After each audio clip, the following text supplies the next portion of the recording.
De volta com o canal 8 Esportes para esse terceiro e último bloco. Vamos dar um grande abraço no Dadá. O Dadá que tem uma casa maravilhosa para receber o público, receber a família, todas aquelas pessoas que querem uma comida diferenciada.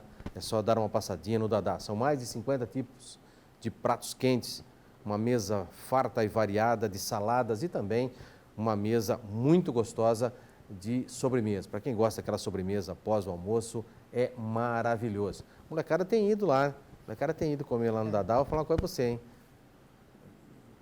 A molecada vem aqui e fala que não quer mais outro lugar para almoçar. Todos passam muito bem no Dadá, que coisa, né? É a família do Dadá cuidando da sua família. Uma carta de vinhos muito interessante, muito legal para quem aprecia um vinho de boa qualidade. O Dadá tem uma adega climatizada de vinhos muito boa e também uma quantidade de drinks agora que o Dadá contratou um barman para fazer um drink maravilhoso. Então você que gosta de degustar um drink, né, de frutas exóticas e também alguns drinks normais, né, como uma caipira e outras coisitas mais, tem também essa carta maravilhosa com uma variedade de opções para quem gosta de degustar um drink gostoso. E olha, eu vou falar para você, hein, tem gente que sai de lá de 4 patas, viu? Você toma tortinho. Tortinho, não sabe nem onde está. Cuidado, se for dirigir, não beba. E se beber, vá de Uber, né? Peça um Uber, peça alguma coisa para que você não tome aquela multa ou não prejudique outras pessoas. Então, um grande abraço à família do Dadá. Tem também o 3242-3125. Aliás, é a única casa de Campinas que não fecha após o almoço. A maioria delas, 3 e pouco da tarde, acaba fechando para reabrir um pouco mais tarde. Dadá não. Se você for lá 4:30 da tarde, fala assim, poxa, eu não almocei, estive numa reunião, não almocei, precisa almoçar, sem problema. Dadá vai oferecer variados tipos de à la carte para que você possa fazer o seu almoço. Pegou um grupo de pessoal, quer fazer, tem gente que gosta de almoçar um pouco mais tarde, 2, 3 horas, umas 3:30, 4 horas da tarde, e vai jantar lá para as 10, 11 horas da noite, não tem problema nenhum. Dadá fica aberto sempre para atender você. Pelo contrário, acho que vamos começar a chegar atrasado lá, né, pai? Sempre, né? Naquele dia lá, eu vou falar a tal da picanha. Você, inclusive, deixou um montão de gente com água na boca. Deixei. Você colocou lá no seu Insta lá e, ó, eu vi que o pessoal tudo comentando. Da onde que era essa picanha? Lá do Dadá. Lá do Dadá, com certeza o Dadá. E depois do horário, hein? Era mais de 4 horas da tarde, né? Era mais ou menos quase 4 horas. E depois das 4, tem aquela pizza maravilhosa. O Dadá acende a fornalha lá daquele forno maravilhoso, no forno a lenha, ele começa a acender 2. Então chega às 4 horas da tarde, o forno já está na temperatura ideal. Então se você chegar lá 4:30, 5 horas, quiser comer uma pizza, o Dadá também tem um cardápio fantástico de pizzas maravilhosas. Você também pode pedir no 3242-3125, que ele entrega não só a comida, mas também a pizza em qualquer lugar de Campinas. Grande abraço ao pessoal lá do Dadá. Vamos falar um pouquinho de Ponte Preta? Titulares hoje: Ivan goleiro, Igor Vinhas seria aí o reserva. O Igor começa o campeonato porque o Ivan está na seleção. O Ivan na seleção, isso. Mas voltando, o Ivan, que agora é tiro rápido, né? Esse pré-olímpico é rapidinho. Aí volta depois o Ivan como goleiro. Jefferson na lateral, Kleber zagueiro, Wellington Carvalho também zagueiro, Dalhan volante, Camilo volante, João Paulo meia, Apodi atacante. Apodi atacante, cara do céu. Eu fico preocupado quando se faz isso, mas tudo bem. Vamos lá. Bruno Rodrigo, atacante, e o Roger atacante. Aí tem muito atacante aqui para titular, viu? Pois é. São 3. Mas é aquela história, será que ele vai entrar com 3 atacantes? Entre aspas, atacante. Ele vai entrar com 3 atacantes? O Apodi, pela idade, não vai botar de lateral para ficar correndo atrás de atacante. Mais. Meia só, João Paulo? De armação e criação, sim. Na teoria. teoria. Eu acho que o Apodi vai fazer mais esse papel do que o de atacante propriamente. Não sei não. Eu já acho que o Apodi ele gosta da velocidade. Mas ele gosta compõe de ser aberto ali. Mas ele também compõe, por ser um lateral de origem também, ele vai compor essa... Vai fechar esse, principalmente ali pelo lado esquerdo. E pelo jeito aqui, ele está entrando com 3 zagueiros. Ele já está testando um time com 3 zagueiros. Porque olha aqui, é o Kleber, o Wellington Carvalho, Por sinal, foi o Wellington Carvalho quem marcou o gol. E o próprio Trevisan também, né? E o Trevisan. O Wellington Carvalho marcou o gol que a Ponte venceu o Capivariano no jogo treino de sábado em Bragança Paulista. Ele está colocando aqui apenas um lateral, mas eu acho que o Dalhan deva ser um lateral. Embora ele seja Ou um volante de origem. Ele abra a mão de um dos atacantes, que eu não acredito que ele deve entrar com 3 atacantes. Também. O Yuri também, você tem o Yuri. Tem o Yuri, o Trevisan jogou muito. Você tem o Trevisan também possa. O Trevisan praticamente ano passado ele estava mais numa lateral do que propriamente Aliás, de zagueiro. a Ponte precisa de contratar laterais. Se você for pensar hoje, quem são os laterais da Ponte? Você tem o Jefferson e o Yuri. À esquerda tem o Bruno, que veio do esporte. Sim.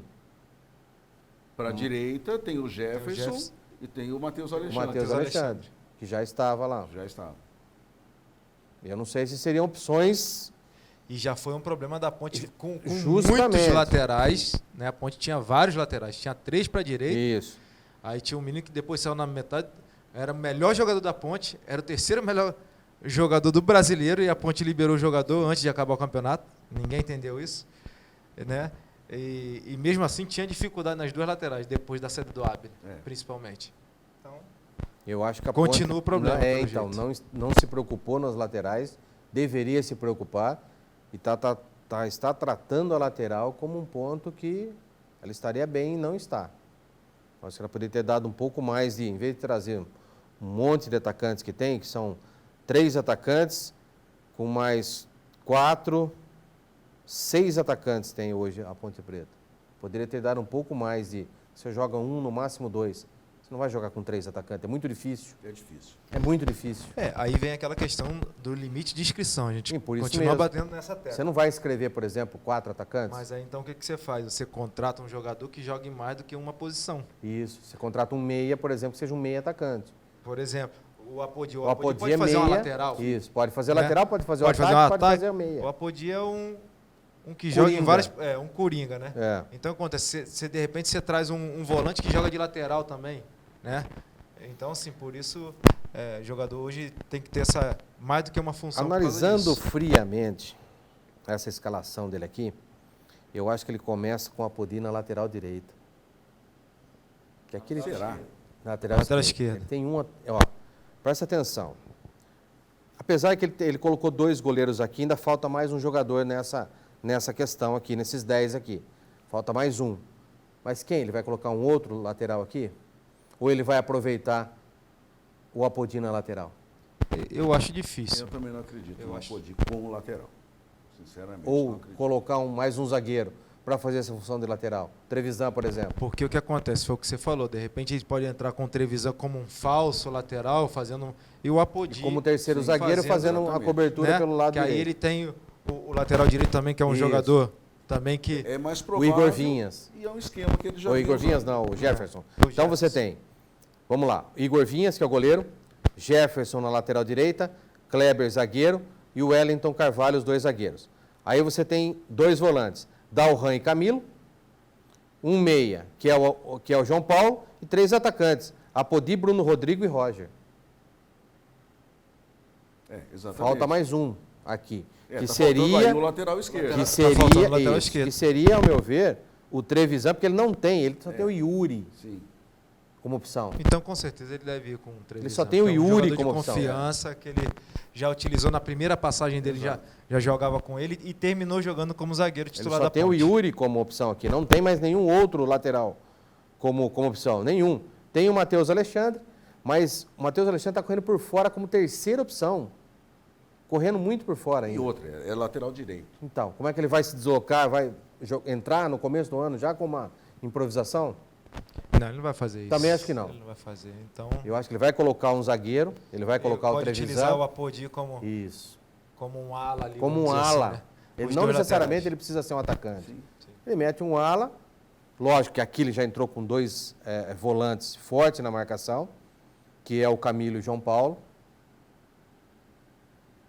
Até o próprio Dalhan, que é um pouco mais, um volante mais de contenção para fazer essas Jogava laterais. mais pelo lado direito. Isso.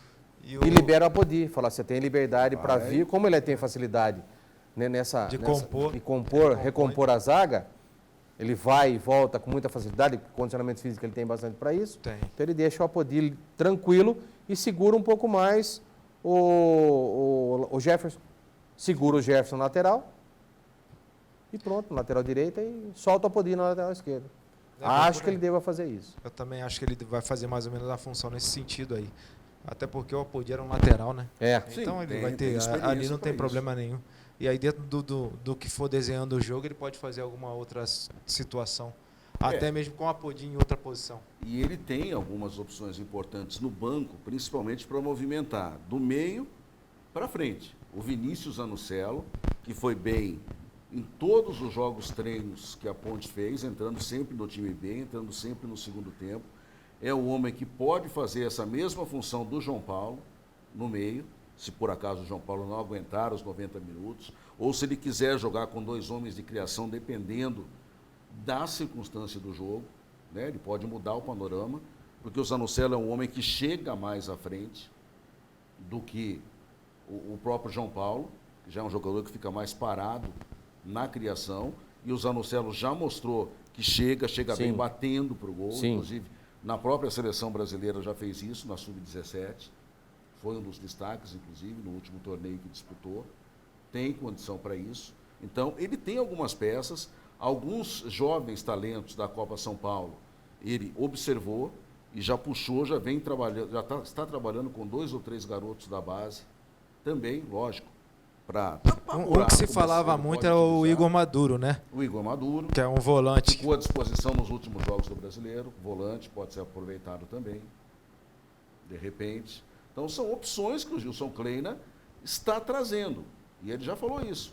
A base vai ser melhor observada e mais aproveitada nessa temporada. Então, que ninguém se surpreenda. Tem o Léo, zagueiro. O problema também. é ele ter esse jogador específico para colocar dentro de uma situação boa do elenco, né? Sim. Porque também não adianta ele colocar e jogando os jogadores da base lá dentro de um time totalmente desconfigurado, né? Igual foi agora no Brasileiro na Série B. Não adiantava você colocar qualquer menino que entrasse ali, não ia se encaixar, né? Maurício? Geralmente a gente fala que quando a gente vai, né, colocar um jogador, ainda mais na Ponte, porque se um jogador desse sobe da base pro profissional, não faz um jogo bom, né? A torcida da Ponte é muito exigente, principalmente com os meninos da base. Aí já o menino aquela velha palavra que não se queima, né? Então, assim, o time tem que estar bem estruturadinho para que possa, aos pouquinhos, os jogadores irem entrando numa função que possa ser bem feita, né? Não entrar de qualquer jeito. É verdade. Vamos falar um pouquinho do Campeonato Carioca. Tivemos o início desse Carioca, o Americano 0, Nova Iguaçu 0. Esse jogo aconteceu no sábado.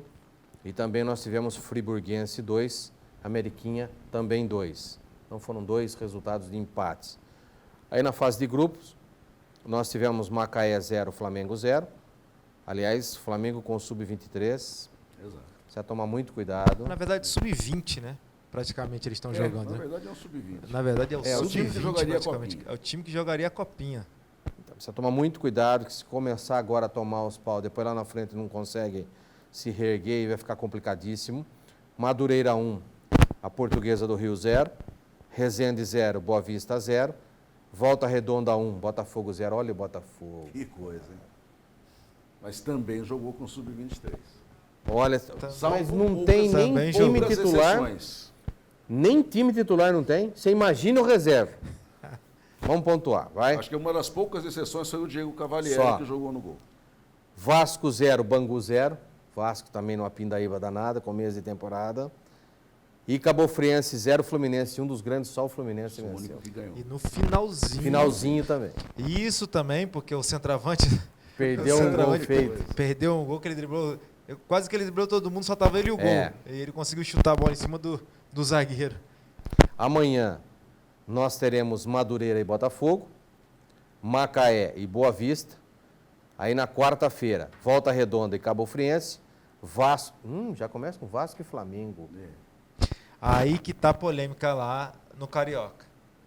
O Flamengo tá entrando com Sub-20.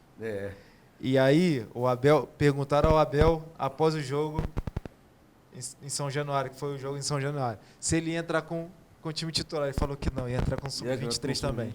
Não tem que comentar com o time titular. Então, assim... Os caras nem se representaram ainda. Então, aí ficou aquela coisa dele entrar com o time titular ou entrar com o Sub-23. Mas o primeiro jogo, o Vasco entrou com o titular ou com o Sub-23? Sub-23. E, aliás, né, só corrigindo, você falou amanhã, na verdade, o clássico é na quarta-feira. Clássico na quarta. Quarta-feira. Quarta-feira. E aí, Resende e Bangu na quinta, Fluminense e Portuguesa também na quinta, encerrando esta segunda de 6 rodadas. E muito poucos gols no Carioca, hein? Muito pouco. Mas também pudera, né? 0-1-1.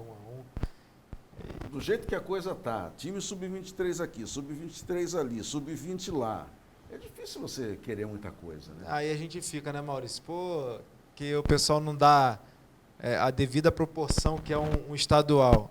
Por aí a gente já vê que realmente o estadual está ficando em segundo plano nos times grandes. Infelizmente, né? Porque não deveria ser assim. É como eu disse, os regionais, eles teriam que ter o valor que tinham há 2 décadas atrás, por exemplo. E, infelizmente, a coisa mudou, o interesse mudou, e o torcedor está sentindo isso, porque o público está caindo. O público só aparece na reta final, aparece na decisão. Antes disso, a coisa está devagar. E não é só no Rio de Janeiro, não. Nos outros estados também.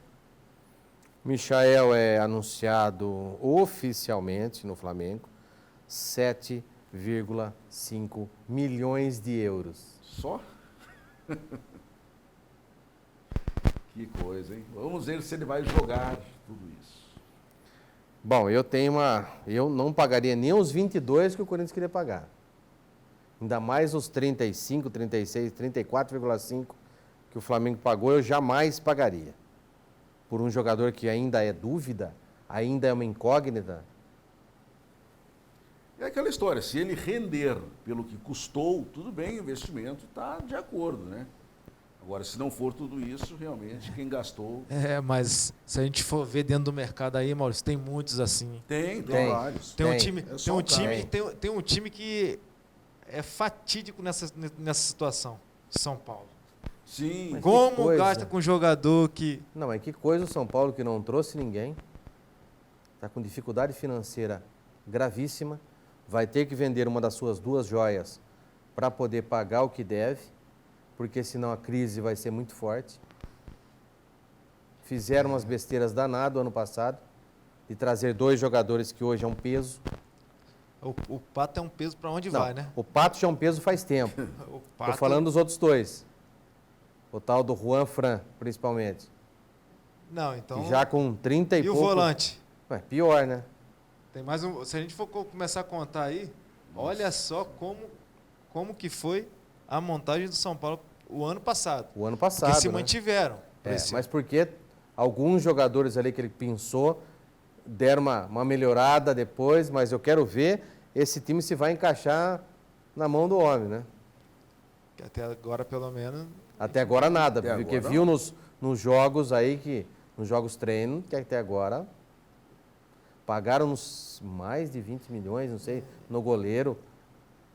Pelo amor de Deus. Que também não é tudo isso. Pelo amor de Deus. Por que não foi buscar o Vanderlei dos Santos? O Grêmio pagou tão barato nele. Estava aqui do lado. Pagar mais de 20 milhões por um goleiro, que de vez em quando precisa também ele dá umas falhadinhas. E falando nisso, como é que foi Corinthians e Palmeiras? Quem foi campeão lá na... Palmeiras. Corinthians perdeu por 2-1. Engraçado, ele não estava tocando nesse assunto. Comentou, né? Não precisa comentar isso. Aliás, São Paulo ali, o que perdeu de gol... Eu vou falar uma coisa para você. O tal do Wagner Love perdeu 3 gols assim, cara a cara. Mas cara a cara. Ai. Vamos lá, né? Os caras deram um ataque e fizeram um gol. Um ataque no segundo, fizeram o segundo. É para acabar. Grande abraço. Essa segunda-feira já foi. Um abraço, Guina. Um abraço, Maurício. Prazer mais uma vez estar aqui com vocês. Mauricião, obrigado pelo carinho. Grande abraço, meu caro Guina Paiva. Um abraço, meu caro Marco Aurélio. Um abraço a você de casa que esteve com a gente. Boa semana para todos. Grande abraço a você de todo o Brasil que esteve em nossa companhia. Lembrando que amanhã, terça-feira, estaremos de volta. Também comentando sobre a primeira rodada que será na quarta-feira do Campeonato Paulista 2020. Tenham todos uma ótima noite. Até amanhã. Tchau.